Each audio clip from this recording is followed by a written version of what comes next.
call me a god. You call me a god. Hey everyone, welcome back to the channel. आइए बात करते हैं bitcoin के बारे में और लीडो फाइनेंस के बारे में। तो अगर आप बिटकॉइन की बात करें तो बिटकॉइन करंटली एक करेक्शन के लिए रेडी हो रहा है। अगर आप देखो तो बिटकॉइन जो लो रिटर्न हमने बात की थी कल, जो कि 22,500 थे, तो ये बिटकॉइन की प्राइस अगर 22,500 के नीचे जाता है और यहाँ पे कैंडल क्लोज करता है तो वो हमें एक अच्छी खासी करेक्शन देखने को मिल सकती है अराउंड $1,500 के आसपास। क्योंकि यहाँ पे हुआ क्या, बिटकॉइन जब से पंप हुआ है बिटकॉइन ने एक भी अच्छा करेक्शन नहीं लिया है। तो आई होप ये जो करेक्शन है एक हेल्दी करेक्शन होगा। तो जितने भी बायर्स हैं जो अपनी पोजीशंस होल्ड करके बैठे हैं इस पंप में, वो अपनी पोजीशंस उनके जो स्टॉप लॉस है वो हिट हो या अपने पोजीशंस वो छोड़ दे, ताकि नए पोजीशंस लेने के लिए मार्केट में और स्पेस बन सके। क्योंकि अगर आप देखो यहाँ से अगर किसी ने इस कैंडल पे बाई की होगी विच इज़ अराउंड 17,300, अगर उसके बाद मार्केट ऊपर चलता ही जा रहा है तो ये जो बायर है वो अपनी पोजीशन लिक्विडेट नहीं करेगा, वो अपनी पोजीशन होल्ड करके बैठेगा क्योंकि उसे प्रॉफिट हो रहा है। अगर इस तरह का पैटर्न उसे दिखता है जहाँ पे बिटकॉइन नीचे आने के लिए एक इंडिकेशन दे रहा है, तो ये जितने भी बायर्स है इस एरिया में वो क्या करेंगे, वो बायर्स अपने कॉइन सेल कर देंगे इस एक्सपेक्टेशंस में कि हम यहाँ पे नीचे बाई करेंगे। उसके बाद बिटकॉइन ऊपर जाता है नीचे जाता है, उस हिसाब से वो अपनी पोजीशंस लेंगे। तो नए बायर्स जो है वो आना बहुत ज़रूरी है। इसीलिए आई थिंक अगर थोड़ा बिटकॉइन में करेक्शन आता है तो नए बायर्स के लिए थोड़ा स्पेस बनेगा। तो करंटली मुझे लगता है यहाँ से अगर बिटकॉइन नीचे जाता है तो इस एरिया पे जब आएगा विच इज़ अराउंड 21,000 से 20,500 के बीच आप एक पोजीशन ले सकते हैं। छोटी सी बाइंग आप स्पॉट में बाई कर सकते हैं। और अगर ये इस रेजिस्टेंस को भी ये तोड़ देता है, इस सपोर्ट को भी ये तोड़ देता है और नीचे आता है, देन आई थिंक हमें एक हैवी करेक्शन देखने को मिल सकती है अराउंड 18,600 के आसपास तक, या 19,000 और 18,600 के बीच में।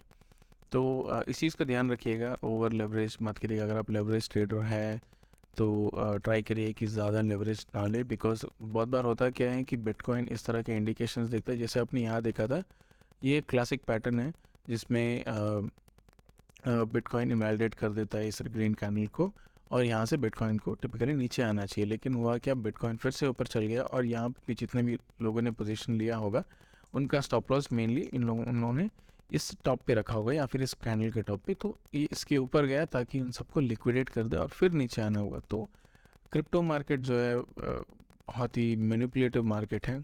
यहाँ पे लिक्विडेशंस पे बहुत सारी लिक्विडेशन हंटिंग जो है वो बहुत, या स्टॉप लॉस हंटिंग जो है वो बहुत ज़्यादा होती है। तो ट्राई करें कि आप अपने अकाउंट को एग्जॉस्ट ना कर दें और स्टॉप लॉस भी लगा कर रखें। अगर आप यहाँ पे एक पोजीशन लेना चाहते हो तो आई थिंक यहाँ पे इस एरिया पे आप पोजीशन ले सकते हो। इसका जो टॉप है विच इज़ अराउंड 23,000, इसमें यहाँ पे एक स्टॉप लॉस डाल के इसको आप ट्रेल कर सकते हो नीचे की तरफ। अगर ये स्टॉप लॉस हिट होता है तो मोस्ट प्रोबेबली बिटकॉइन फिर से जाके इस एरिया को रिविजिट करेगा विच इज़ अराउंड 24,000, और फिर हमें और एक डिप देखने को मिल सकती है नीचे की तरफ। तो ये है बिटकॉइन की update. Keep an I on this. अगर आप ये पोजीशन लेना चाहो तो ले सकते हो, बट आई थिंक यहाँ पे हमें ये पोजीशन आई डोंट थिंक कि ये पोजीशन बहुत ज़्यादा वैल्यू रखेगी, बिकॉज यहाँ पे हो क्या रहा है कि जब भी बिटकॉइन नीचे आने की कोशिश कर रहा है, बिटकॉइन फिर बिटकॉइन जो नीचे आने की कोशिश कर रहा है, तो जितने भी बायर्स हैं वो रेडी हैं बाई करने के लिए, और वो बाई करके बिटकॉइन को फिर से ऊपर की तरफ ले जा रहे हैं। क्योंकि यहाँ पे बहुत फोमो है और जितने भी लोगों ने इस रैली को मिस की थी वो ये छोटी सी भी अगर उन्हें ऑप्शन मिलता है, दिखता है कि बिटकॉइन एक ग्रीन कैंडल बना है, तो वो उसको मिस नहीं करना चाह रहे हैं currently. But I will try to take a position here, एक छोटी सी पोजीशन बनाऊंगा यहाँ पे, क्योंकि ये स्टॉप लॉस बहुत कम है, बहुत छोटा स्टॉप लॉस है। अगर प्रॉफिट मिलता है तो ये रिस्क रिवॉर्ड रेशियो बहुत अच्छा होगा। तो ये बात करते हैं लिक्विड स्टेकिंग कॉइन्स के बारे में। तो बिटकॉइन एथीरियम का शंघाई अपडेट अब हार्ड फोक होने वाला है which is scheduled in March. So developers का कहना है कि मार्च 2023 तक ये अपडेट वो रोल आउट कर देंगे। सो इसमें होगा क्या कि जितने भी स्टेक्ड एथेरियम हैं वो अनस्टेक करने का एक ऑप्शन मिलेगा। अगर आप करंट सिनेरियो देखो तो जितने अगर आपने एथेरियम स्टेक किया है बीकन चेन पे, तो आप उनको अनस्टेक नहीं कर सकते हो। तो ये जो ऑप्शन है इस शंघाई अपग्रेड के बाद आ जाएगी। ये शंघाई अपग्रेड के बाद यूज़र्स अपने इथेरियम बीकन चेन से निकाल सकते हैं जो करंटली लॉक्ड है। तो इससे होगा क्या, जितने भी इथेरियम हैं वो जब मार्केट में आएंगे तो बहुत सारे लोग ने वो उनको होल्ड किया होगा इतने दिनों तक, तो बहुत आई थिंक क्योंकि अभी बुल मार्केट अपने इनिशियल स्टेजेस पे है तो बहुत लोग उनको सेल करना नहीं चाहेंगे, वो चाहेंगे कि हम थोड़े दिन और होल्ड कर ले, क्योंकि बहुत लोगों ने लोअर प्राइसेस पे बाई की होगी, विच इज़ फाइन। अगर वो शायद सेल करे अगर as per there requirements, but बहुत लोगों ने जब बिटकॉइन ये स्टेकिंग इथेरियम 2.0 जब स्टेकिंग इनिशियली अगर आप ग्राफ देखो तो बहुत लोगों ने बिटकॉइन उनके उसके टॉप पे बाई किया था विच वाज अराउंड $4,000 प्लस।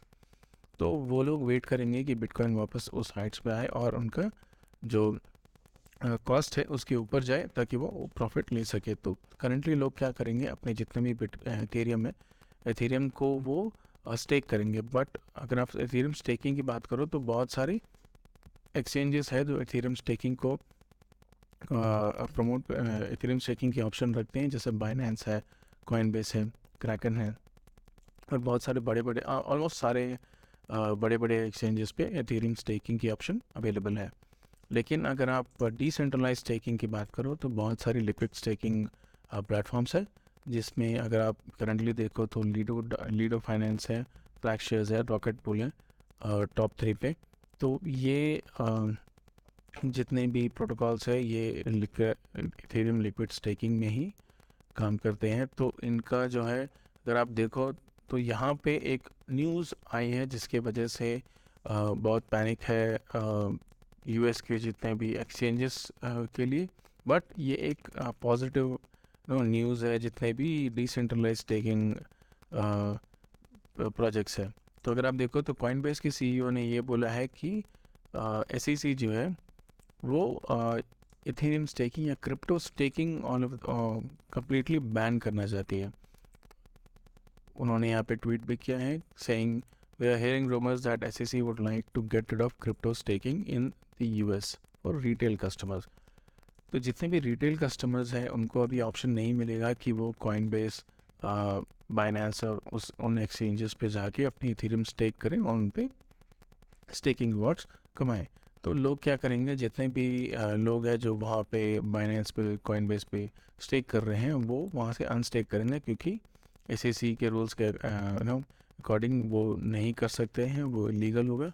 तो वो क्या करेंगे, जितने भी लिक्विड स्टेकिंग कॉइन्स है उसमें आके वो अपने जितनी भी इथेरियम है वो स्टेक करेंगे। तो अगर आप करंटली पोर्शन ऑफ स्टेक डिट बाय एंटिटी देखो तो इसमें सबसे बड़ा जो नाम है वो लीडो फाइनेंस का है, विच इज़ लीडो डाउ का जो टोकन है। तो यहाँ पे देखो तो लीडो फाइनेंस के पास almost 31% of the majority each staked है, और उसके बाद कॉइनबेस के पास ऑलमोस्ट 15% है। तो लीडो कॉइनबेस के डबल ऑलमोस्ट डबल के पास है। उसके पास क्रैकन 8.5%, बाइनेंस 6.7%। तो ये तीन जो एक्सचेंजेस है, जो भी एक्सचेंजेस इस स्टेकिंग प्रोवाइड करते हैं, अब वो प्रोवाइड नहीं कर पाएंगे क्योंकि नो एज पर दी एसईसी।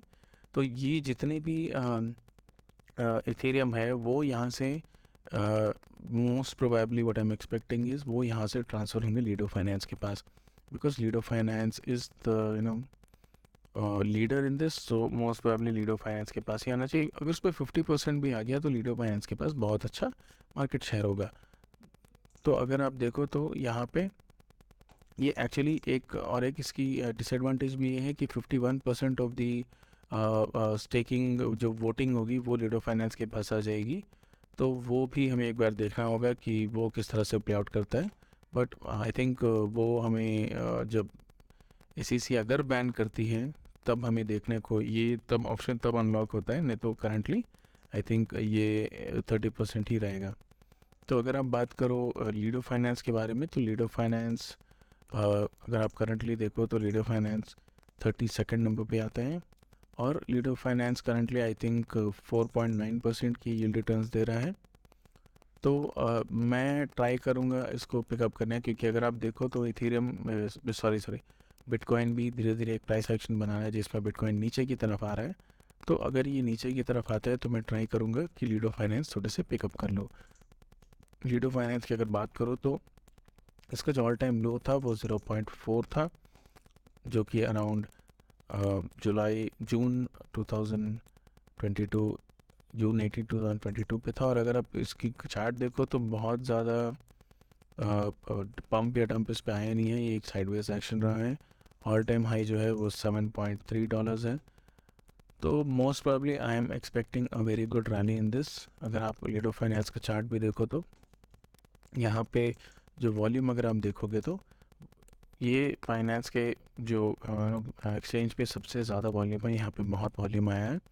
अगर बीटीसी का ये डंप नहीं आता तो हमें लीडो फाइनेंस एक अच्छा पंप लेता हुआ दिखता है। ये करंटली $3 के आसपास गया था, वहाँ से नीचे आया है। तो यहाँ पे एक अच्छी बाइंग अपॉर्चुनिटी है। अगर आप देखो तो लीडो फाइनेंस बहुत ज़्यादा मूव नहीं किया है, वो इसी एरिया में बंधा हुआ है जिस तरह हमें बिटकॉइन देखने को मिल रहा है। तो जैसे ही हमें एक अच्छी बिटकॉइन पे स्टेबिलिटी दिखती है या अगर बिटकॉइन ऊपर आता है तो हमें इसमें एक ब्रेकआउट मिलेगा और यहाँ पे हम $5 तक जा सकते हैं। तो ये मैं ट्राई करूँगा पिकअप करने का, धीरे धीरे करके थोड़े ऑर्डर्स डालूंगा यहाँ पे और धीरे धीरे नीचे पे ऑर्डर्स डाल के रखूँगा। अगर बिटकॉइन अच्छी एक करेक्शन लेता है तो मुझे एक अच्छी बाई प्राइस मिल जाएगी। तो मैं मोस्टली कंसंट्रेट कर रहा हूँ लीडो पे बाई करने के लिए और देखते हैं अगर एक अच्छी अपॉर्चुनिटी मिलती है तो मैं इसको होल्ड करूँगा। यहाँ पे जो टेंटेटिव डेट है वो मार्च का है, हो सकता है यहाँ से 1 और 2 मंथ्स एक्सटेंड भी हो जाए, क्योंकि हमने रेगुलरली देखा है ईद में इथेरियम के अपडेट्स में वो होता है कि बहुत बार डिले हो जाता है। But I think it is fine, 1 और 2 मंथ्स आई थिंक अप्रैल मई के आसपास ये अपडेट हो जाना चाहिए और ये अनलॉकिंग हो जानी चाहिए। और अब बात करें अगर कल जो हमने पोर्टफोलियो बनाया था उसमें अगर आप देखें तो कल हमने कॉस्मोस, लुक्स, पॉलीगॉन और ग्रिड 5 बाई किया था। तो आई थिंक पॉलीगॉन और कॉस्मोस में उतनी ज़्यादा लॉस नहीं दिख रही है। अगर आप पॉलीगॉन की बात करें तो $4 और कॉस्मोस की बात करूँ ओनली 3% डाउन है। लेकिन लुक्स रेट जो है ये मेजॉरिटी ऑफ द लॉस इससे मिल रहा है हमें। But I try to hold this, मैं अभी ये सेल नहीं करूँगा क्योंकि अगर आप चार्ट देखो तो atom is also looking good. Atom अगर आप देखो तो ये कप और हैंडल पैटर्न बोल सकते हैं, एटम और ये पैटर्न बोल सकते हैं, बहुत सारे पैटर्न है जो इसमें दिखेंगे। तो मुझे लगता है $17 का जो मार्क है ये टच करेगा इस पर्टिकुलर वे में। अगर आप देखो तो चेन लिंक ऑलरेडी ब्रेकआउट दे चुका है। चेन लिंक अगर 8.5 तक गया तो आई थिंक $9 और $10 पे हमें देखने मिलेंगे। बट आई थिंक यहाँ पे थोड़ी सी सेलिंग प्रेशर आ रही है चेन लिंक पे because of the bitcoin dump. तो मुझे लगता है कॉस्मोस में भी एक अच्छा पंप हमें देखने को मिलेगा। एंड सिमिलरली फॉर मैटिक भी ऊपर की तरफ निकल रहा है, तो यहाँ पे हमें एक $1.5 तक पंप देखने को मिल सकता है। बात करें लुक्स रेयर की जिसके हमें बाई किया था, तो यहाँ पे अभी भी जो कैंडल है उसको इनवैलिडेट नहीं किया है और यहाँ पे भी हो सकता है कि बुल फ्लैग बना के थोड़ी ऊपर जाए। Gridfi is very small cap coin, तो यहाँ पे मैं थोड़ा वेट करूँगा ताकि वो थोड़ी बाइंग उस पर आए और थोड़ा प्राइस एक्शन मुझे क्लियरली दिखे। I think glimmer is also looking good. अगर आप ग्लिमर की बात करें तो ग्लिमर में भी थोड़ी एक पॉजिटिविटी दिख रही है। यहाँ पे एक जोन था, उसके बाद एक ब्रेकआउट मिला है and volume is also looking good. But now I think what I do is I just concentrate on ludo finance. मैं करंटली इस पर ही एक अपॉर्चुनिटीज़ खोजूँगा। अगर यहाँ पे मुझे एक अपॉर्चुनिटी मिलती है विच इज़ अराउंड $2, $2.2 और $2 के बीच में अगर एक प्राइस आता है तो मैं इसको डेफिनेटली बाई करूँगा और होल्ड करूँगा जब तक ये हार्ड फोक की डेट फाइनलाइज ना हो जाए। तो I am not going to hold until the date. हो सकता है अगर हार्ड फोक की डेट मार्च में ही आ जाए और मार्च 30 को अगर ये बोले कि वो हार्ड फोक करेंगे तो मैं हो सकता है कि मार्च 15-16 के आसपास इस पर एग्ज़िट कर जाऊँ। मैं एग्जैक्टली हार्ड फोक होने तक का वेट नहीं करूँगा, मैं प्रॉफिट लेके निकल जाऊँगा because I am not going to invest anything on this ये एनीथिंग ऑन दी प्रोटोकॉल। मैं इस वोटिंग या किसी भी इस पर पार्ट नहीं लूँगा, तो मैं जस्ट गेंस के लिए ये कॉइन बाई कर रहा हूँ। अगर आप इसमें कुछ वोटिंग्स या अगर जो डाउ के कॉइन के यूज़ होते हैं, अगर आप उसके लिए बाई कर रहे हैं then it's different thing, but मैं प्योरली प्रॉफिट के लिए बाई कर रहा हूँ, एक प्रॉफिट बनाने के लिए। तो मैं जब भी इथेरियम की शंघाई अपडेट की डेट आएगी उससे कुछ देर पहले ही निकल जाऊँगा, क्योंकि by the rumour cell the news होता है मोस्ट प्रोबेबली इस मार्केट में, तो मैं वो ट्राई करूँगा। And that is it for today guys.